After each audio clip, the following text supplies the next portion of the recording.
naman po sa kayong pamamalakad ni Marcos po kasi wala pa naman pong pero ang masasabi ko kay Duterte kasi nung panahon niya na presidente po siya ng Pilipinas ay hindi po nahinto po yung yung droga natin, medyo nabawasan po. Eh, sa ngayon po kasi wala na siya.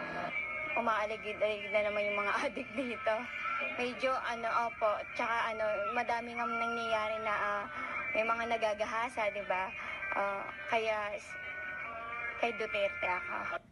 Medyo wala siyang kamay na bakaw kumpara sa Duterte administration na talagang very strict sila about sa drugs at sa lahat ng mga problema. Kasi mas ligtas kay Duterte kasi yung mga adik, wala. Kung lalaban siya, ibubuto ko ulit. Ilocana ako. Hindi ko iiwan si Marcos pero anong nangyari ngayon? Wala. Sila nag-aaway-away.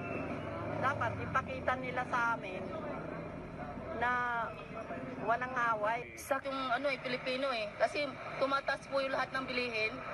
Wala akong parang wala nagbago walang bilihin. Oo, totoo. Ultimo nga gasolina, hindi man lang nila na pataas na pataas. Ang bigas, sabi 20, ngayon, na ngayon? 20 na lang ang sukli mo, 100. Diba? Yun nga po yung sabi niya, bababa po yung mga bilihin po. Eh, sa ngayon parang tumataas lalo eh. Bahay sa akin, mas ligtas nung panahon ni Duterte dahil sa drugs. Ngayon, wala pang aksyon kung anong mangyayari sa buhay natin ngayon dahil patuloy ang pagtaas ng bigas, langis, gasolina. Kaya ang naiipit kami mahihirap. Masasabi ko lang sana, tulungan niya ang lahat ng mahihirap katulad ng sinabi niyang pagbaba ng bigas, pagbaba ng lahat ng mga bilihin. Dapat yun ang may sa katuparan kasi para mahihirap ay hindi masyado maghihirap.